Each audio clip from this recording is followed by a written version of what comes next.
ओम श्री साईनाथाय नमः। श्री साई सच्चरित्र अध्याय 18। श्री हेमाडपंत पर बाबा की कृपा कैसे हुई। श्री साठे और श्रीमती देशमुख की कथा।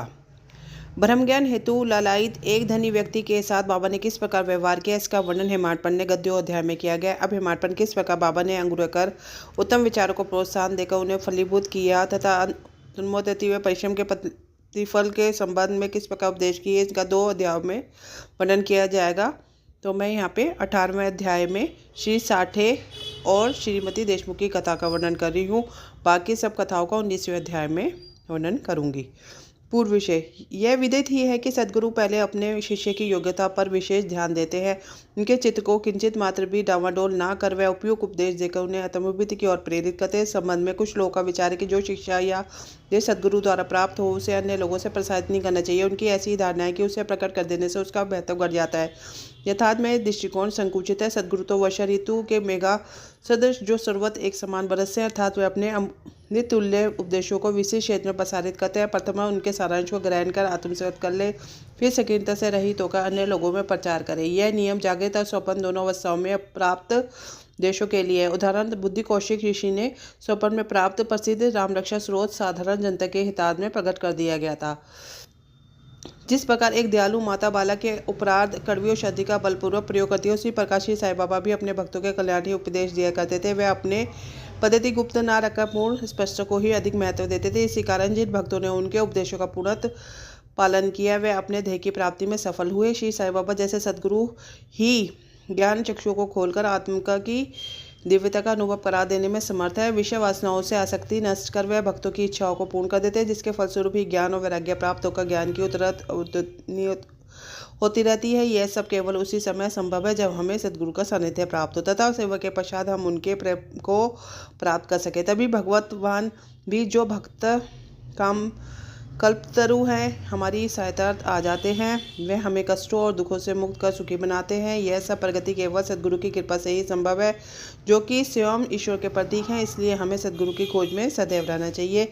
अब हम मुख्य विषय की ओर आते हैं। श्री साठे एक महानुभाव का नाम श्री साठे था। कर्मठ के शासनकाल में कई वर्ष पूर्व कुछ ख्याति प्राप्त हो चुकी थी। इस शासन का बम्बई के गवर्नर लार्डने ने दमन कर दिया था। श्री साठे को व्यापार में अधिक हानि हुई और परिस्थितियों प्रतिकूल के कारण बड़ा धक्का लगा। वे अत्यंत दुखी तो निराश होकर अशांत होकर ये कारण घर छोड़कर एक स्थान में वास करने का विचार करने लगे। बहुधा मनुष्यों को ईश्वर की स्मृति आपत्तिकाल तथा दुर्दिनों में ही आती है। उनका विश्वास भी ईश्वर की ओर ऐसे ही समय में बढ़ जाता है। तभी वह कष्टों के निवारण उनसे प्रार्थना करने लगते हैं। यदि उनके पाप कर्म शेष ना रहे तो भगवान भी उनकी भेंट किसी संत से करा देते हैं, जो उनके कल्याण ही उचित माँ का निर्देश कर देते हैं। ऐसा ही श्री साठे के साथ भी हुआ। उनके एक मित्र ने उन्हें शिरडी जाने की सलाह दी, जहाँ मन की शांति प्राप्त करने और इच्छा पूर्ति के निमित्त देश के कोने कोने से लोगों के झुंड के झुंड आते जा रहे हैं। उन्हें यह विचार अति रुचिकर प्रतीत हुआ और सन 1917 में वे शिरडी गए।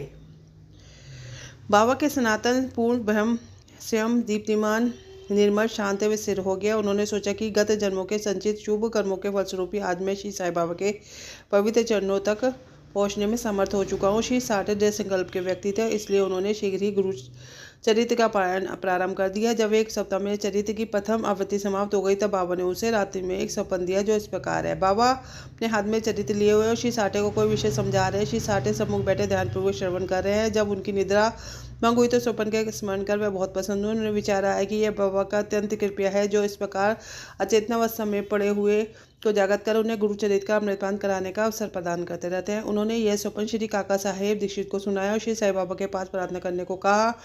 इसका यथार्थ अर्थ क्या है और क्या एक सप्ताह का प्रायण ही मेरे लिए पर्याप्त है, अतः उसे पूर्ण प्राप्त करूँ।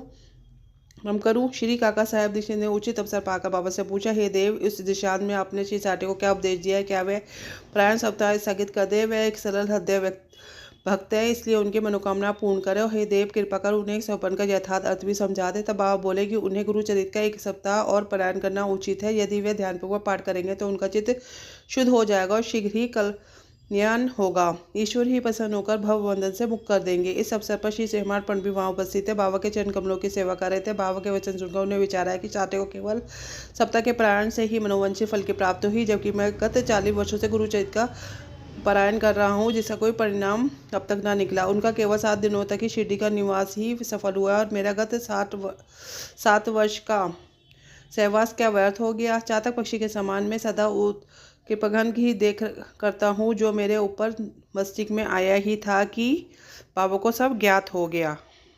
ऐसा भक्तों ने सदैव अनुभव किया कि उनके समस्त विचारों को जानकर बाबा तुरंत कुविचारों को दमन कर उत्तम विचार को प्रोत्साहित करते थे। हेमाडपंत का ऐसा विचार जानकर बाबा ने तुरंत आज्ञा दी, श्यामा के यहाँ जाओ और कुछ समय उन्हें वार्तालाप का 15 रुपये दक्षिण ले आओ। बाबा को दया आ गई थी, इसी कारण उन्होंने ऐसी आज्ञा दी। उनकी अवज्ञा करने का साहस भी किसी था। श्री हेमाडपंत श्री श्यामा के घर पहुंचे। इस समय श्यामा स्नान कर धोती पहन रहे थे। उन्होंने बाहर आकर हेमाडपंत से आने का कारण पूछा। ज्ञान पड़ता है आप मस्जिद से ही आ रहे हैं तथा ऐसे व्यवित उदास क्यों हैं, आप अकेले ही क्यों आए हैं? ये बैठिए, थोड़ा विश्राम कीजिए, तब तक पूजन आदि से निवृत्त हो जाऊं, तब तक आप कृपा करके जलपान आदि ले लें, इसके पश्चात ही हम और आप सुखपूर्वक वार्तालाप करें। ऐसा कहकर वे भीतर चले गए। दलान में बैठे बैठे हेमाडपंत की दृष्टि अचानक खिड़की पर पड़ी, रखी नाथ भागवत पर पड़ी। नाथ भागवत श्री एकनाथ द्वारा उचित दहित महाभारत के 11वें स्कंद पर मराठी भाषा में की गई एक टीका है। श्री साईं बाबा के अनुसार श्री बापू साहब जोगो श्री काका साहब दीक्षित शिरडी में नित्यानंद भगवद गीता का मराठी टीका सही, जिसका नाम भावार्थ दीपिका ज्ञानेश्वरी है,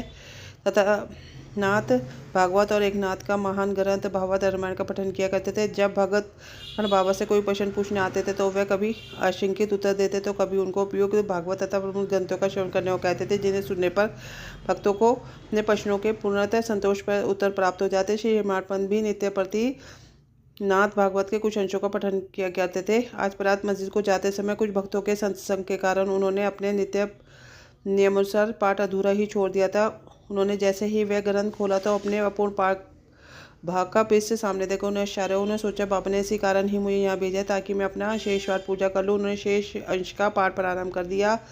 पाठ पूर्ण होते ही श्यामा जी बाहर आए। उन दोनों में वार्तालाप। उन्होंने पाठ पढ़ने कहा कि मैं बाबा का एक संदेश लेके आपके पास आया हूँ। उन्होंने मुझे आपसे 15 रुपये दक्षिण लेने तथा थोड़ी देर वार्तालाप कर आपको अपने साथ लेकर मस्जिद ले आने को आज्ञा दी है। श्यामा आश्चर्य से बोले, मेरे पास तो एक फूटी कौड़ी भी नहीं है, इसलिए आप रुपयों के बदले दक्षिण मेरे 15 नमस्कार ले जाओ। तब हेमाडपंत ने कहा ठीक है, ये 15 नमस्कार ही स्वीकार है। आइए अब हम कुछ वार्तालाप करें और कृपा कर बाबा की कुछ लीलाओं जैसे आप मुझे सुनाइए, इससे पाप नष्ट हो। श्यामा बोले, कुछ देर बैठो, इस ईश्वर की लीला बहुत अद्भुत है। कहाँ मैं एक अक्षित देहाती और यहाँ आने के पश्चात तो आप बाबा की अनेक लीलाएं स्वयं देख चुके हैं, जिनका आप मैं आपके सामने समक्ष वैसे वर्णन कर सकता हूँ। अच्छा, ये 500 रुपये खाओ, अब तब तक मैं कपड़े पहन लूँ। थोड़ी देर में श्यामा बाहर आया। फिर इन दोनों में वार्तालाप होने लगा। श्यामा बोले, इस परमेश्वर की लीलाएं अगाध है, जिसका कोई पार नहीं। वह तो लीलाओं से अलिप्त रहकर सदैव विनोद किया करते थे, इसे हम ज्ञानी जीव क्या समझे। बाबा से हम ही क्यों नहीं कहते, आप सदी के विद्वान को मुझ जैसे मूर्ख के पास क्यों भेजा है? उनकी कार्य प्रणाली ही कल्पना के परे है। मैं तो इस विषय में केवल इतना कह सकता हूँ कि लौकिक नहीं है। इस भूमिका के साथ ही साथ श्यामा ने कहा, मुझे एक कथा की स्मृति हो गई है, जिसे मैं व्यक्तिगत रूप से जानता हूँ। जैसा भक्त जिसका उस भाव होता है, बाबा भी उसी प्रकार उसकी सहायता करते हैं। कभी कभी तो बाबा भक्त की कठिन परीक्षा लेकर उसे उपदेश दिया करते हैं। उपदेश शब्द सुनकर साठे के गुरुचरित पारायण की घटना का तत्काल ही स्मरण कर हेमाडपंत को रोमांच हो गया। उन्होंने सोचा, कदाचित बाबा ने मेरे चित्त की चंचलता नष्ट करने के लिए मुझे यहाँ भेजा है। फिर भी मैं अपने विचार प्रकट न कर श्यामा की कथा को ध्यानपूर्वक सुनने लगे। उन सब कथाओं का सार केवल यही था कि अपने भक्तों के प्रति बाबा के मन में कितनी दया और स्नेह है। इन कथाओं को श्रवण कर हेमाडपंत को अतिरिक्त उल्लास का अनुभव होने लगा। तब श्यामा ने नीचे लिखी कथा कही। श्रीमती राधामाई देशमुख। एक समय एक वृद्ध श्रीमती राधामाई, जो शाबा देशमुख की माँ थी, ने बाबा की कीर्ति सुनकर संगमेर के लोगों के साथ शिरडी आई। बाबा के श्री दर्शन कर उन्होंने अत्यंत प्रसन्नता प्राप्त करी। श्री साई चरणों में उनकी अटल श्रद्धा थी, इसलिए उन्हें यह शिक्षा किया जैसे भी हो बाबा को अपना गुरु बनाकर उनसे उपदेश ग्रहण किया जाए। आमरण अनशन का निश्चय कर वह विश्राम में गृह में जाकर उन्होंने अन्न जल त्याग गया। इस प्रकार 3 दिन व्यतीत हो गए। मैं इस विद्या की अग्निपेक्षा से बिल्कुल भयभीत हो गया। बाबा से प्रार्थना करने लगा कि आपने ये क्या करना प्रारंभ कर दिया है? ऐसे कितने लोगों को आप यहाँ आकर्षित किया करते हैं? आप इस विधमेला से पूर्ण परिचित है, जो हठपूर्वक आप पर अवलंबित है। यदि आपको कृपा से उसे उपदेश दिया, तो यदि दुर्भाग्यवश कुछ हो गया तो लक्ष्यार्थी आपको दोषी ठहराएंगे, कहेंगे कि बाबा से उपदेश प्राप्त न होने की वजह से उसने की मृत्यु हो गई, इसलिए आप त्याग कर उसे आशीष और उपदेश दीजिए। विदा का ऐसा दृढ़ निश्चय देखकर बाबा ने उसे अपने पास बुलाया। मधु उपदेश देकर उनकी मनोवृत्ति परिवर्तन कर कहा, माता क्यों व्यथी तुम याद न सहकर मृत्यु का आलिंगन करना चाहती हो? तुम मेरी माँ और मैं तुम्हारा बेटा, तुम मुझ पर दया करो। जो कुछ मैं कहूँ उसे ध्यानपूर्वक सुनो। मैं अपनी कथा की स्वयं तुम्हें सुनाता हूँ, और यदि तुम उसे ध्यानपूर्वक श्रवण करोगे तो तुम्हें अवश्य परम शांति प्राप्त होगी। मेरे एक गुरु, जो बड़े सिद्ध पुरुष थे, बहुत मुझ पर दयालु थे, शीघ्र काल तक उनकी सेवा करता रहा, फिर भी उन्होंने मेरे कान में कोई मंत्र न फूका। मैं उनसे कभी अलगाना भी नहीं चाहता था।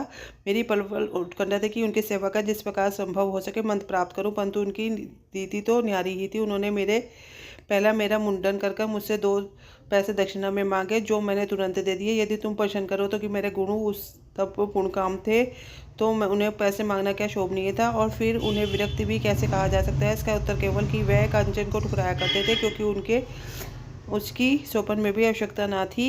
उन 2 पैसों का अर्थ था दृढ़ निष्ठा, धैर्य। तब मैंने दोनों वस्तुओं ने अर्पित कर दी। वे अत्यंत प्रसन्न हुए। मैंने 12 वर्ष के चरणों की सेवा करके व्यतीत किए।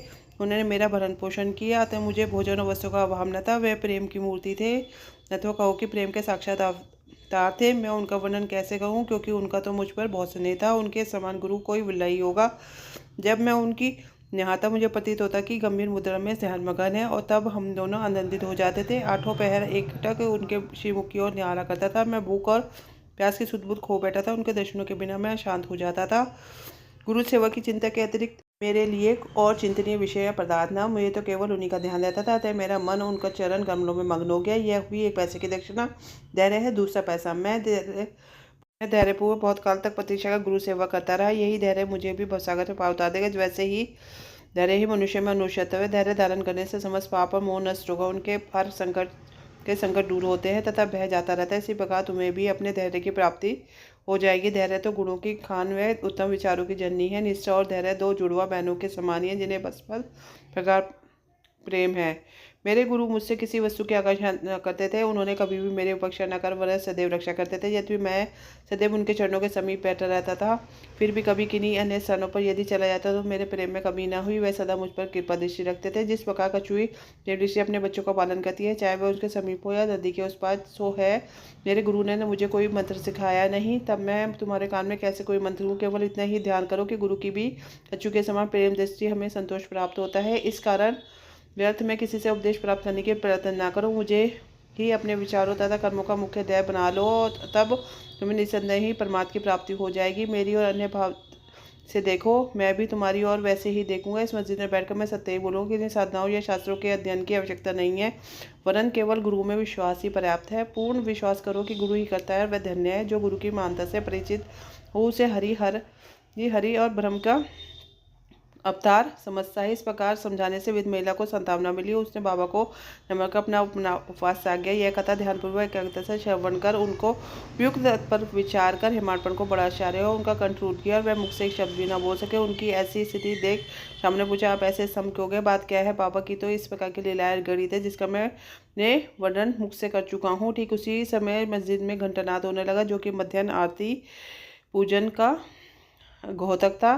तब श्यामा और हेमाडपन शीघ्र ही मस्जिद की ओर चले गए। बापू साहब जोग ने पूजन आरंभ कर दिया। स्त्रियां मस्जिद में ऊपर खड़ी थी, पुरुष वर्ग नीचे मंडप में, सब उच्च स्वरों में आरती गा रहे थे। तभी हेमाडपन का हाथ पकड़े हुए श्यामा भी वहां पहुंचे। वह बाबा के दाहिनी और हेमाडपन बाबा के सामने बैठ गए। उन्हें देख बाबा ने श्यामा से लाई हुई दक्षिणा देने के लिए कहा। तब हेमाडपन ने उत्तर दिया, रुपये के बदले श्यामा ने मेरे द्वारा उनके 15 नमस्कार भेजे हैं तथा स्वयं ही यहाँ आकर उपस्थित हो गए। बाबा ने कहा, अच्छा ठीक है, तो अब मुझे ये बताओ, तुम दोनों में आप किस बात पे विषय वार्तालाप हुआ? तब घंटे ढोल और गान की ध्वनि की चिंता करते हुए हेमाडपन उत्कंठापूर्व उनसे वार्तालाप सुनने लगे। बाबा भी सुनने के अति उत्सुक थे, इसलिए वह तकिया छोड़कर थोड़े आगे को झुके। हेमाडपन ने कहा, वार्ता अति सुखदायी है, विशेषकर उस वृद्ध महिला की कथा जैसी अद्भुत थी कि जिसे श्रवण कर मुझे तुरंत ही विचार आया कि किला अगाध है। इस कथा की ओर से हमने मुझ पर विशेष कृपा की है। तब बाबा ने कहा, वह तो आप ही बहुत ही आश्चर्यपूर्ण है। मेरी तुम्हारी पर कैसे कृपा हुई, इसका पूर्ण विवरण सुना। कुछ काल पूर्व सुना वार्तालाप जो उनके हृदय पटल पर अंकित हो चुका था, वह सब उन्होंने बाबा को सुना दिया। वार्ता सुनकर बाबा अति प्रसन्न होकर कहने लगे, क्या कथा से प्रभावित होकर उसका अर्थ भी तुम्हारी समझ में आया? तब हेमाडपन ने उत्तर दिया कि हाँ बाबा, आया तो है। उससे मेरे चित्त को चंचलता नष्ट हो गई है।